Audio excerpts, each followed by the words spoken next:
여러분들은 이 세상을 어떤 눈으로 바라보고 계십니까? 세상이 황홀하고 아름답고 정말로 멋진 그런 세계로 보입니까?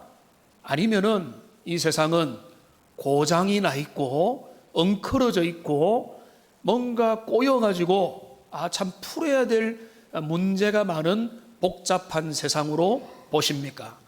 만일 여러분이 이 세상에 대한 환상이 깨져 있고 세상은 문제가 많다, 세상은 고장나 있다, 그래서 우리가 이 고장난 세상에서 살아가는 게 결코 쉽지 않다라고 만일 여러분이 느끼고 있다면 여러분의 생각을 바꿔야 되는 게 아니라 사실은 여러분은 성경이 말하는 세계에 대해서 경험을 하고 느끼고 있습니다.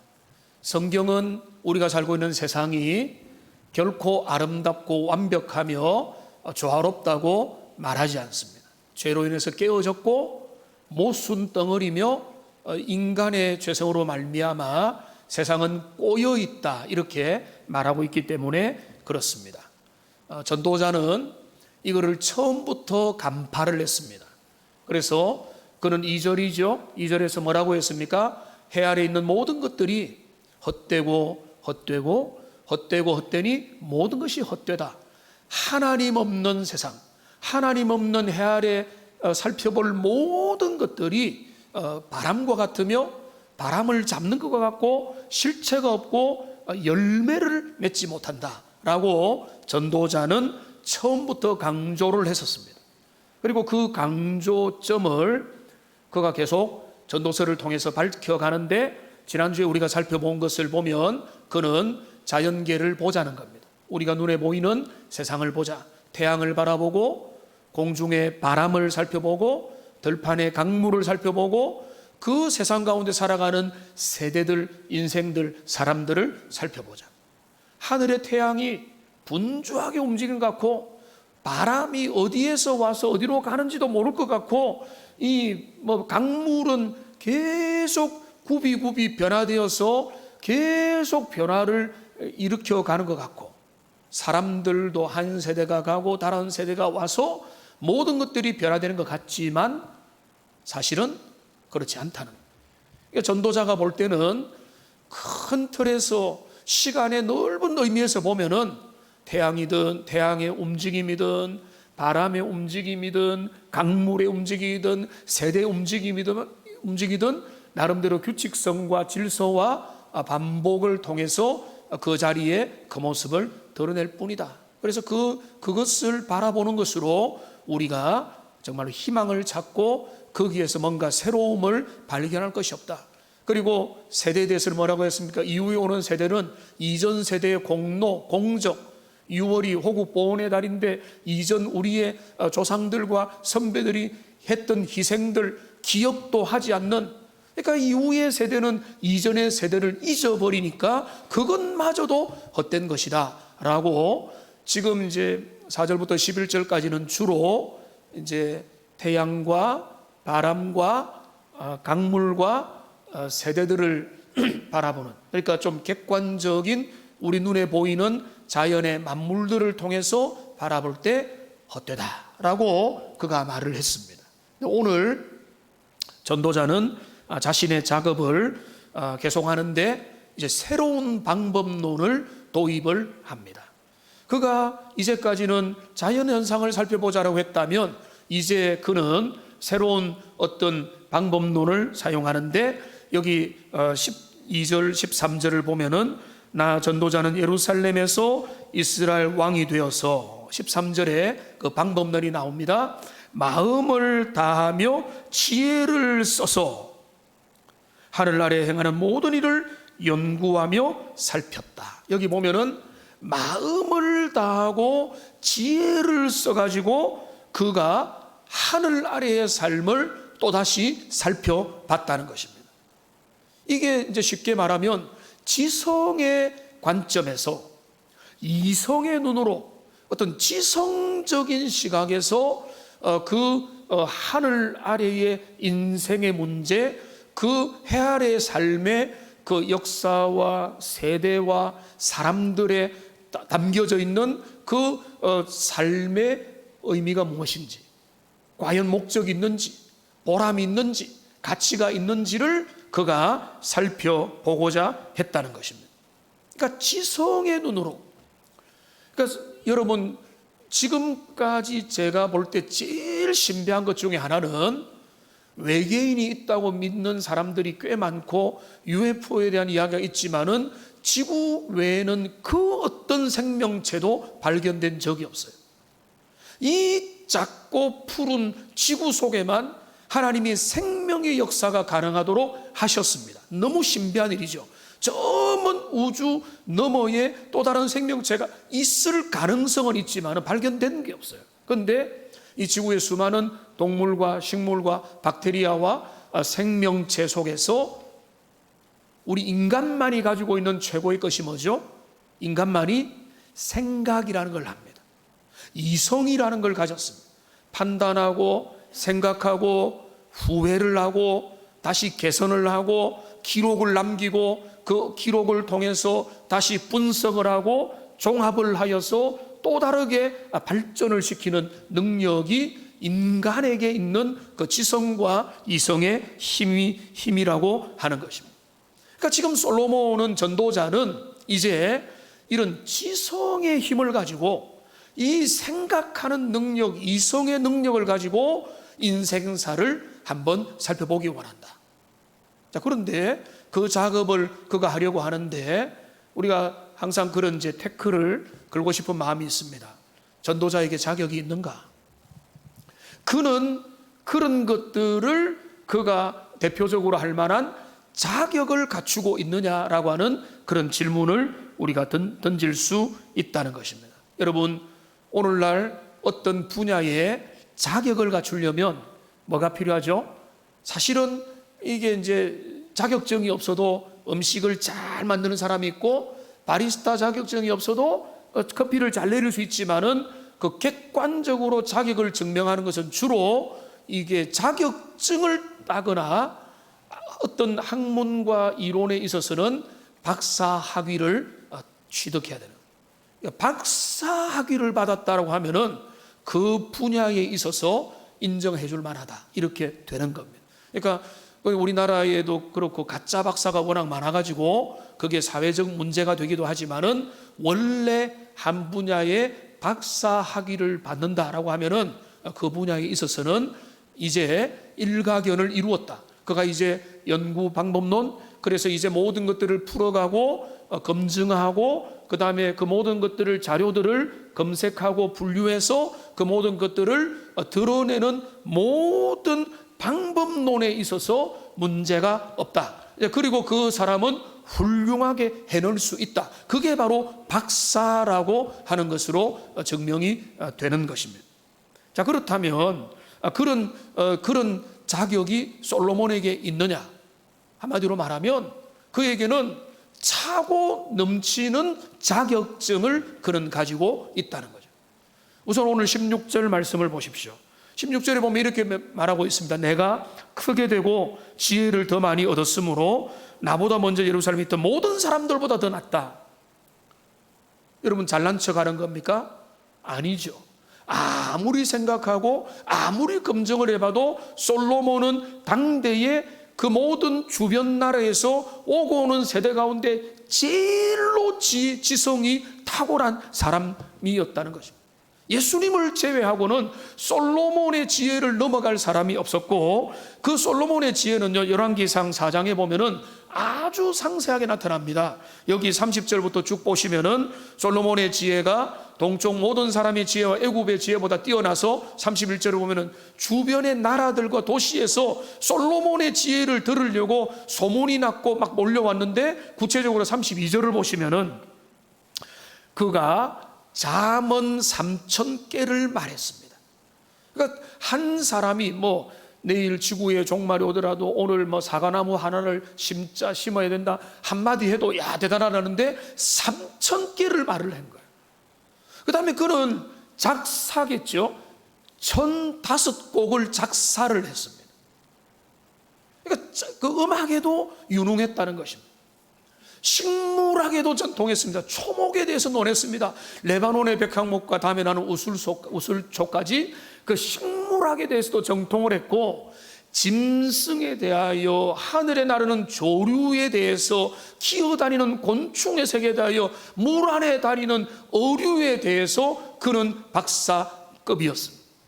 그러니까 지금 솔로몬을 오늘로 말하면 그의 지혜는 백과사전식의 지혜를 그가 가지고 있었는데, 그는 신앙이면 신앙, 문학과 예술과 음악과 동물학과 식물학과 자연과학과 인문학과, 오늘날 쉽게 말하면은 문학 박사학위 한 몇 개, 그 다음에 이학 박사학위 몇 개를 두루 가진 종합적인 지성의 최고봉이 바로 솔로몬이라고 하는 전도자였다는 것입니다.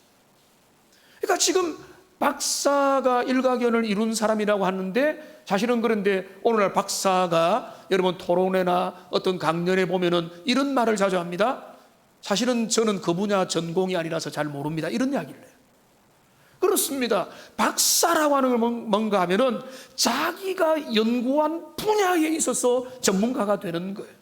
그러니까 여러분 의학을 보세요. 병원을 보세요. 병원에 얼마나 종류들이 많습니까? 내과가 있고 외과가 있고 뭐 소아과가 있고 뭐 산부인과가 있고 이비인후과가 있고 응급실이 있고 뭐 온갖 병원의 종류가 다른 거죠. 뼈가 다쳤는데 뭐 소아과에 가면은 뭐라고 하겠습니까? 여기 오시면 안 됩니다라고 하지 않겠습니까?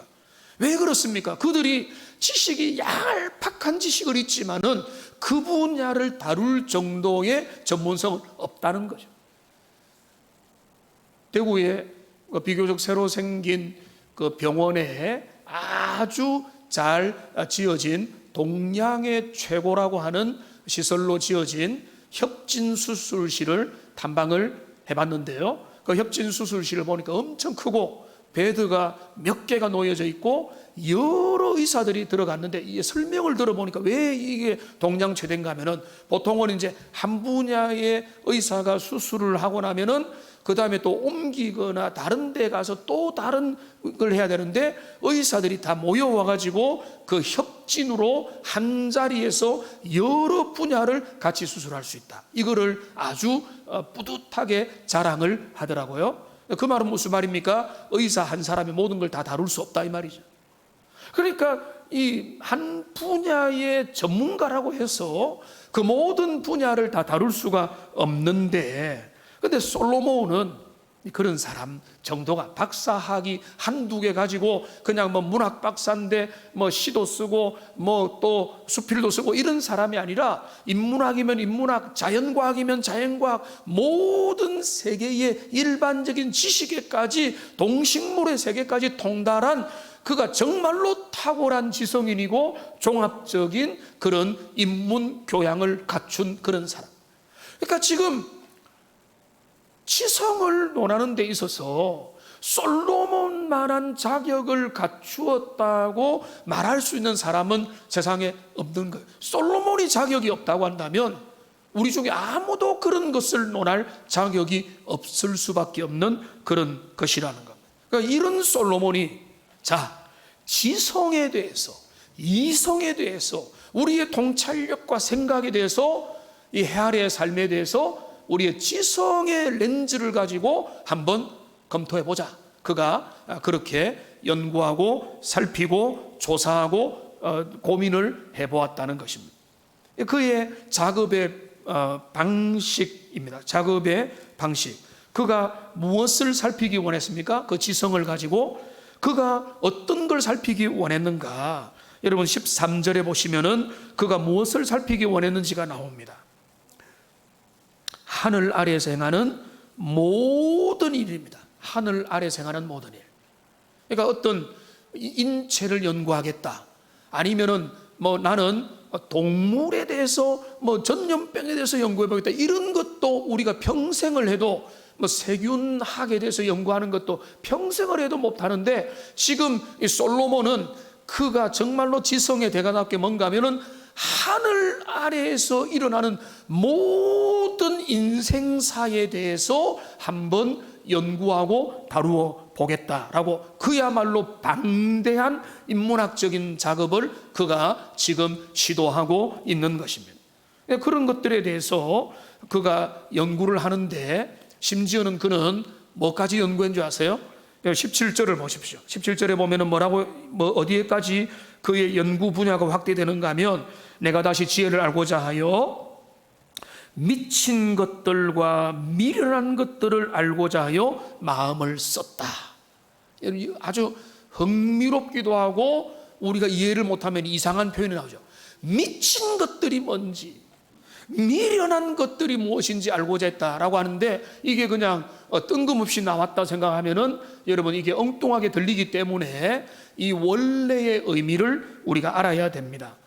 표준 세번역으로 번역된 것을 한번 보시면은 이렇게 되어 있습니다. 나는 또 무엇이 슬기롭고 똑똑한 것인지, 무엇이 얼빠지고 어리석은 것인지를 구별하려고 심혈을 기울였다. 여기 보면은 의미가 딱 드러나죠. 자, 지혜의 반대는 뭡니까? 어리석음이죠. 자, 지혜를 연구하는 사람은 지혜로운 행동과 지혜로운 선택만 연구하는 게 아니라 왜 사람들이 엉뚱한 일을 행하는지, 왜 사람들이 자기에게 덕이 안 되고 손해가 되고 그 가정을 파멸로 이끌고 그의 미래에 소망이 없는 일들을 그가 불나방처럼 뛰어드는지 이런 것도 연구를 했다는 것입니다. 반도체를 연구하는 사람은 뭐를 연구해야 되겠습니까? 도체를 연구해야 되겠죠. 그래서 도체와 반도체의 특징을 잘 알아야 반도체에 대해서 더 깊은 지식으로 들어가게 되는 거예요. 그러니까 그가 여기 미친 것 하니까 우리가 좀 부담스러운 말인데 뭔가 하면 말도 안 되는 행동들에 대해서요. 왜 사람들은 말도 안 되는 행동을 하고 그 뻔히 보이는 엄청난 잘못들을 저지르냐라고 하는 부분에서 솔로몬 시대부터 솔로몬은 그것을 머리에 두면서 이상하다. 왜 사람들은 천하의 지성인인 왜 지혜를 가지고 생각이라는 게 있고 머리가 있고 과거를 통해서 배운다면 그가 그런 실수를 반복하지 않아야 되는데 왜 그렇게 하느냐라고 생각하면서 지혜로운 길과 미련한 길, 옳은 것과 잘못된 선택을 그가 열심히 궁구하고 살폈다는 것입니다. 그가 살폈던 내용이 몇 군데 전도서에서 나타나는데 9장에 또 나타나 있습니다. 9장 3절에 보면은 중간에 모든 사람의 결국은 일반이라 이것은 해 아래에서 행해지는 모든 일 중에 악한 것이니 인생의 마음에는 악이 가득하여 그들의 평생에 미친 마음을 품고 있다가 후에는 죽은 자들에게로 돌아가는 것이라. 과도한 일반화의 오류다 이렇게 볼 수도 있겠지만은 하나님 없는 인생들을 가만히 보니까 그 마음에 완전히 그 광기에 사로잡혀서 자기 중심으로 살다가 주변에 엄청난 피해를 주고 그냥 죽어버리더라. 여러분 멀리 갈 것도 없죠. 지난 며칠 전에 우리 대구에서 끔찍한 일이 났죠. 한 사람이 변호사 사무실에 찾아가서 방화를 했습니다. 모두가 이산화탄소로 7명이 일산화탄소 질식으로 죽었다고 합니다. 그런데 이 사람이 억울하겠죠. 그래서 정말로 갔는데 죽은 사람은 엉뚱한 사람. 그 원한을 품었던 그 사람은 그 자리에 있지도 않았어요. 억울한 또 다른 변호사와 또 사무원 몇 명과 본인도 죽었습니다. 여러분 그 일을 보면서 합리적인 해석이 가능합니까? 말이 안 되죠. 한 달 전에는 또 미국에서 총기 사고가 났죠. 어떤 사람이 그 교실에 들어가서 그 선생님 4명을 쏴 죽이고 아이들을 10명 이상을 쏴 죽였습니다. 거기에 어떤 우리의 논리적인 해석이 있습니까?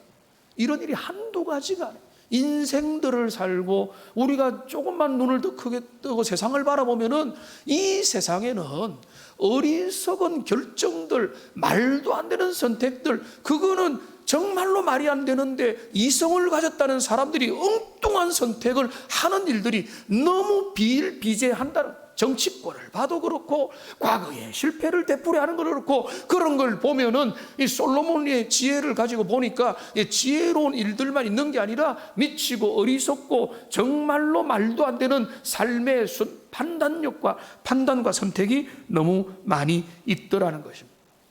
그러니까 그가 이렇게 모든 하늘 아래 해 아래의 인생사를 다 살펴보고 연구하고 분석을 하면서 그가 내린 결론이 오늘 본문에 나와 있습니다.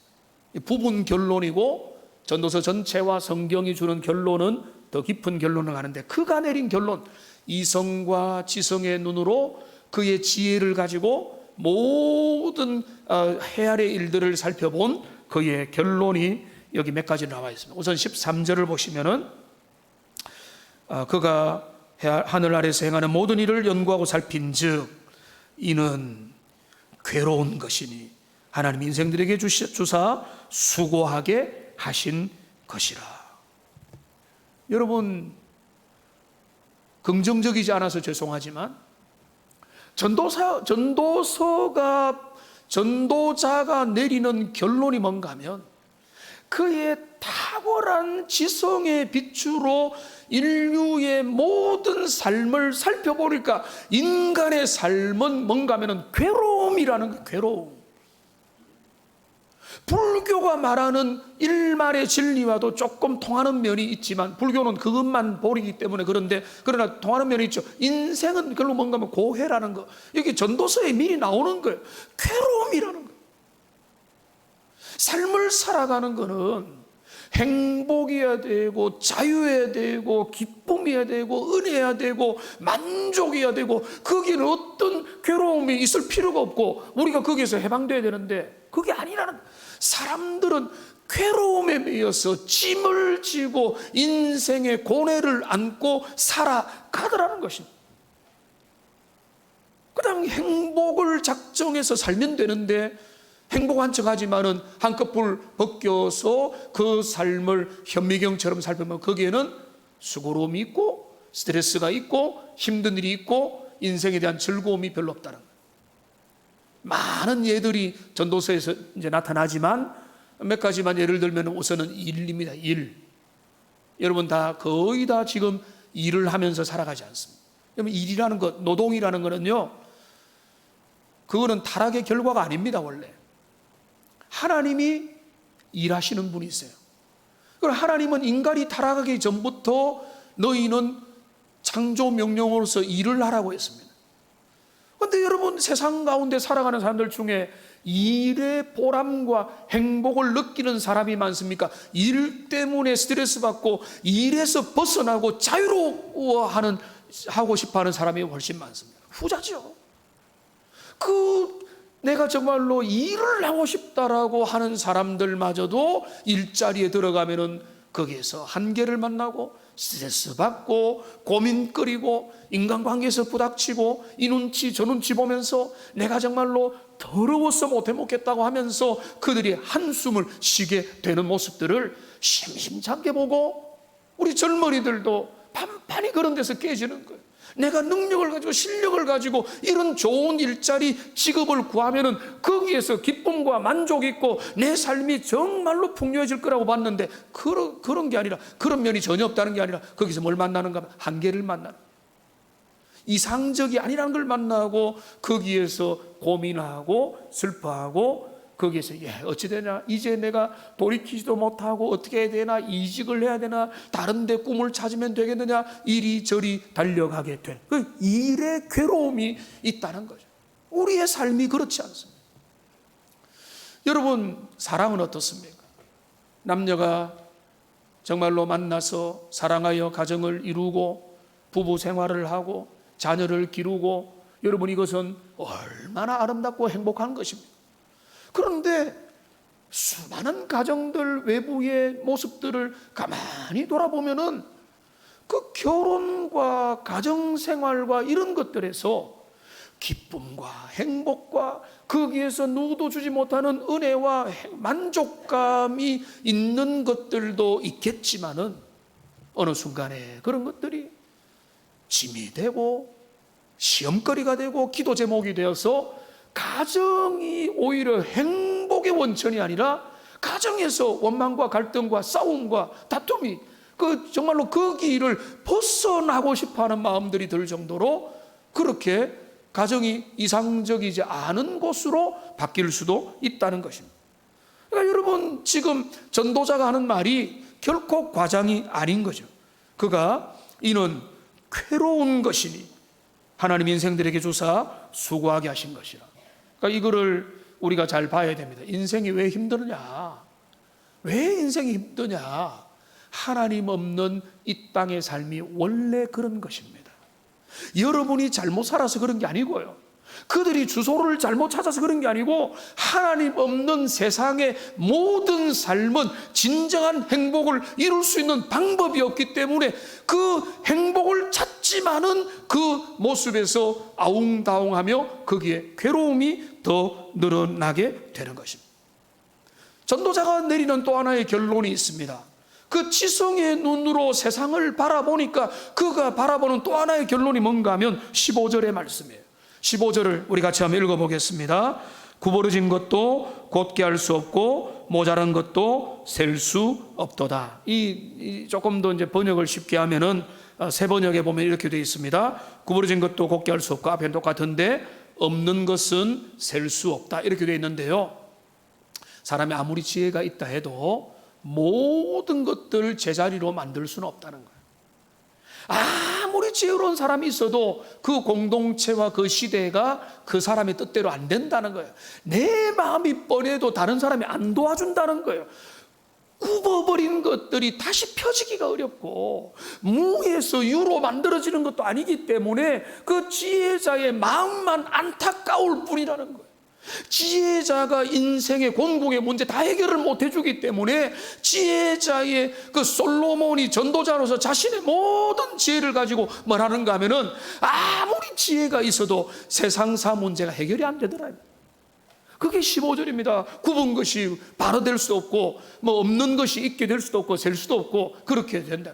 그러니까 지혜로우면 어리석은 자보다 자기 반성도 하고 자기 객관화도 하고 분석도 하고 개선도 하기 때문에 어리석은 자보다 낫지만, 지혜만 있으면 모든 것들이 해결되느냐? 그렇지도 않다는 거예요. 왜냐하면 어리석은 사람이 그대로 세상 가운데 살고 있기 때문에. 그러니까 지금 전도자는 나와 몇 사람이 지혜롭다고 인생 만사가 제대로 풀리는 것도 아니다 라고 그 지혜의 최고봉인 전도자가 그렇게 이제 결론을 내리고 있는 겁니다. 그의 결론 또 하나, 마지막 18절이에요. 자, 18절 같이 한번 읽어보겠습니다. 지혜가 많으면 번뇌도 많으니 지식을 더하는 자는 근심을 더하느니라. 여기 뭔가 하면 지혜가 많으면 많을수록 모든 문제가 해결되기는 그냥, 여기 뭘 따라오는가 하면은 병행해서 오는데 번뇌가 나오고 근심이 거기에 따라오더라는 것입니다. 그러니까 내가 정말로 공부를 더 하면은요, 고민이 더 많아져요. 이럴까 저럴까, 저럴 수도 있지 않은가, 과연 이것만이 정답인가, 더 애매해지고 회색지대가 많아지고 뭐 이거를 정답이라고 볼 수 있는가, 고민이 더 많아질 수도 있는 것. 생각이 복잡해지고 오히려 더 이상한 길로 가고, 공부 너무 많이 하다가 미쳤다는 이야기 여러분 주변에 한두 사람 들어본 적도 있죠. 너무 공부하다가 머리가 완전히 이렇게 돌아버려 가지고 미치게 되는 경우도 있는 것입니다. 그러니까 전도자는 12장, 전도서가 12장까지 있으니까 12장의 결론에서 이런 이야기를 실제로 합니다. 12장 12절을 보시면은, 내 아들아 또 이것들로부터 경계를 받으라. 많은 책들을 짓는 것은 끝이 없고 많이 공부하는 것은 몸을 피곤하게 한다.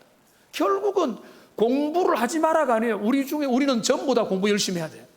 그런데 이렇게 공부하지 말자 이게 아니라, 지나치게 공부를 하고 이성을 가지고 모든 것들을 다 하면은 인생이 해결되는 게 아니라 오히려 더 피곤해지고, 오히려 우리는 해답을 못 찾고 미로를 헤매는 인생이 될 수도 있다는 것입니다.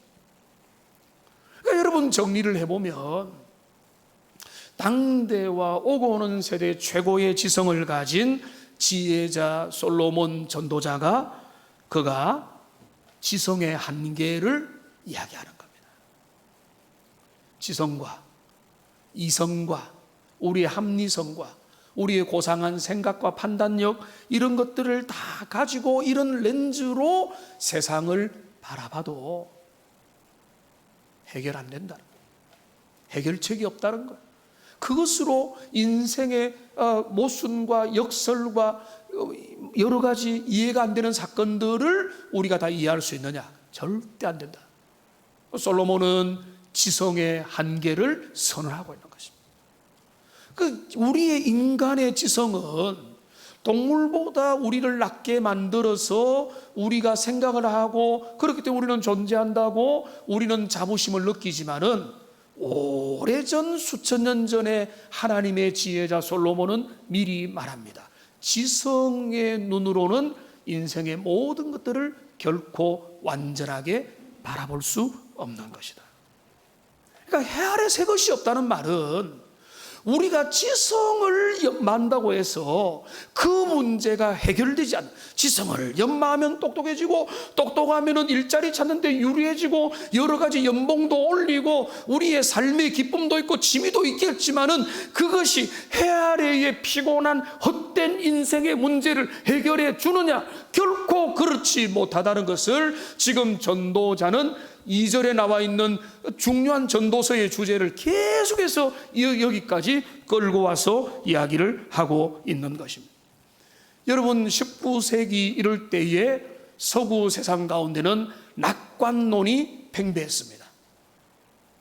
인류는 힘을 합쳐서 모든 것들을 다 해낼 수 있겠구나, 못하는 게 없겠구나, 공동적인 지성을 가지고 서로가 마음을 모으면 모든 걸 다 할 수 있다고 그 이상과 환상이 부풀어졌을 때 뭐가 터진 줄 아세요? 1차, 2차 세계대전이 터졌습니다. 그러면서부터 그 환상이 처참하게 무너졌던 겁니다. 오늘날 우리는, 저와 여러분들은 세계화를 경험했죠. 세계가 얼마나 가까운가. 코로나19가 그리고 러시아의 전쟁으로 많은 전문가들이 말합니다. 세계화가 10년 후퇴했다. 동의하시죠? 여러분, 우리는 모든 것들이 앞으로 나가는 것 같지만 절대 그런가? 인간의 지성이 그대로고 모든 사람은 선한 판단력과 나름대로 양심과 사고를 하고 있지만은 세상은 앞으로만 나가는 게 절대 아니라. 인간은 어리석은 결정을 하고 나라와 민족도 어리석은 결정을 하고 가정도 개인도 어리석은 결정을 하기 때문에 솔로몬이 내렸던 이 본문에서의 결정이 뭔가 하면 지성은 한계를 가지고 있다. 아무리 지성이 탁월해도 해 아래의 문제에 대한 궁극적인 해결책을 얻을 수 없는 것이다. 그래서 전도자가 그 이야기를 지금 하고 있는 것입니다. 물론 이것이 완벽한 마지막 정답은 아닙니다. 그 다음으로 나가야 되는 거죠. 여기서 끝이라면 지성은 해답이 안 된다. 그럼 어떻게 하란 말이냐 이거라는 거죠. 그러니까 지성으로 모든 것들이 해결될 수 없으니까 저는 유명한 책의 이름으로 그거를 정리하기 원합니다. 이제 소천한 이어령 전 장관은 그가 그 책을 낸 거죠. 지성을 넘어 영성으로. 근데 그 장관의 책의 이름을 떠올리는 이유가 있습니다. 이어령 장관은 그는 대한민국 최고의 지성인이었습니다. 그러니까 그 입에서, 그 손으로 그 책에서 지성을 넘어 영성으로라고 선언했다는 것이 저는 너무나 당연하다고 여겨지는 거예요. 그가 그렇게 선언을 했다는 것은 지성으로 인생의 문제, 고난의 문제, 문학의 영원한 주제, 인생의 문제를 절대로 완벽하게 해결이 될 수 없다는 것을 이어령 장관은 신을 하고 예수님을 믿고 세례받고 하나님의 사람이 되어서 이 땅에 마무리했으니까 잘 살았는 거예요. 그가 지성인으로서 책만 많이 내고 지성의 자랑을 하는 걸 했다면은 우리나라에 정말로 반짝이는 지성인이 있었겠지로 끝났겠지만은 하나님이 은혜를 주시고 사실은 그 가정에 고난이 있었거든요. 여러 가지 역경과 어려움들 속에서 지성을 넘어서는 영성의 수준으로 나아가게 된 것입니다. 우리가 가야 될 길을 그가 보여준 거라고 보는 것입니다. 그러니까 지성을 넘어 영성이라는 것을, 이것도 위험할 수 있습니다. 영성이라는 것은 그냥 우리가 무속신앙, 그냥 초월 영성, 하나님이 어떤 분인지 관계없이 그분과 신적인 접촉을 하고 UFO와 신호를 받아가지고 저 멀리 있는 초월적인 존재를 만난다, 이런 엉뚱하고 괴기스러운 그런 신앙을 가지고 있는 사람들도 세계에 말이 있기 때문에 그런 거예요. 그러니까 영성이라는 건 한마디로 말하면은 살아계신 인격적이신 말씀으로 우리들 가운데 오시는 하나님을 우리가 만나야 된다는 거예요. 인생의 진정한 해답은 이 전도서가 절반을 해답을 내려주고 뒤에 진정한 해답을 내려주는 건 뭔가 하면 결국 뭔가 하면 그 하나님을 만나야 되는 것이다. 여러분 다시 한번 돌아가서 여러분 이제는 다 여기 성인들이 모여 있으니까 우리가 살고 있는 세상이 너무 힘들고 왜 복잡하냐, 왜 이 땅을 살아가는 게 쉽지 않냐라고 생각한다면 여러분 세상을 바로 보기 시작하는 거예요. 철들기 시작한 것입니다. 하나님은 세상을 뭐라고 합니까? 성경이 그려주는 세상은요, 죄로 인해서 고장났다라고 말을. 우리가 고장났기 때문에 내가 조금 선한 생각을 가지고 있어도 함께 결합하면은 거기에 다툼이 일어나요. 공동체 싸움이 일어나는 거예요. 국가 간의 싸움이 일어나고 분열이 일어나고 해결책이 안 되는 것입니다. 그러니까 그 지성의 한계를 인정해야 되는 거예요. 그런데 여기 젊은이들과 교양인들과 전문직을 가진 사람들은 생각하는, 나는 달라. 나는 공부할 만큼 한 사람이고, 나는 글을 읽을 줄 알고 분석도 할 줄 알고 모든 것들에 가치 판단할 수 있는 사람이니까 나는 지성인이기 때문에 나는 이 세상의 문제에서 벗어날 거야. 천만의 말씀.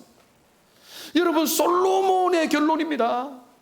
세상에서 제일 똑똑한 사람이 내린 결론이 뭔가 하면 지성의 눈으로 봐도 해 아래는 새 것이 없고 해 아래 의문과 모순과 문제는 해결이 완벽하게 되지 못한다. 그러니까 솔로몬이 우리에게 열어가는 길은 뭔가 하면 영성의 주인공이신 하나님을 만나야 된다. 그분 앞에 인생을 내려놓고 우리의 지성을 변화시키고 우리의 지성을 새롭게 하시는 지혜의 근원이신 하나님께로 나아가면 그분 안에 인생의 해답이 있고 우리의 모순에 대한 해결책이 있고 우리가 인생에서 풀지 못했던 지성의 의문마저도 하나님 안에서는 해결이 될 수 있다. 고린도전서에서는 뭐라고 말합니까? 하나님의 어리석음이 사람의 지혜보다 낫다라고 말하는. 그러니까 하나님을 믿고 주님 앞에 겸손하게 나가면 하나님께서 우리에게 놀라운 하늘의 지혜, 이 땅의 지혜가 하늘의 지혜를 주시는데 그 지혜가 어떤 지혜입니까? 이런 지혜입니다. 야고보서 3장을 보겠습니다. 야고보서 3장 15절에서 17절 말씀 화면에 한번 띄워주십시오. 여기 보면은 세상의 지혜는 어떻습니까? 15절입니다. 위로부터 내려온 것이 아니요 땅 위의 것이요 정욕의 것이요 귀신의 것입니다. 그러니까 세상의 지혜를 아무리 가지고 있어도 서로 다툼이 일어나고 싸우고 분열하고 그게 문제가 생기는 거예요. 그건 시기와 다툼이 있는 곳과 혼란과 악한 일이 있는 것, 그러니까 정치 세계를 보면은 거기는 이 땅의 지성으로 가득 차 있으니까 문제가 안 풀리는 거예요. 근데 17절에 보세요. 오직 위로부터 난 지혜는 세상에 있는 지혜 완전히 다르고 하나님의 지혜는 첫째 성결하고 거룩하다는 겁니다. 그 다음에 화평하고 관용하고 양순하며 긍휼과 선한 열매가 가득하고 평강과 거짓이 없다. 세상의 지혜와는 전혀 다른 하나님의 지혜를 받으면 그 지혜를 가지고 이 세상을 전혀 다르게 살아갈 수 있게 된다는 것입니다. 이제 말씀을 정리하겠습니다. 오늘 이 본문의 말씀에서 전도자는 전도서 1장에서 그가 2절에 있는 이 중요한 주제를 하나 던졌습니다.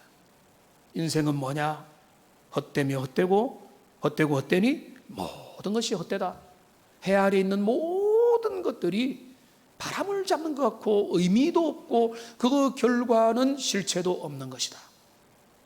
그거를 그는 첫째는 자연계를 살펴봄으로써 하늘과 바람과 물과 세대들을 살펴보면서 왜 헛되냐를 말했다면 오늘 우리가 살펴본 것은 우리의 지성을 가지고 우리가 똑똑해지면은 우리가 아주 지혜를 가지고 인간 이성의 힘을 가지고 이 자연의 문제를 인생의 문제를 우리가 살펴보면 그나마 해답을 찾지 않을까.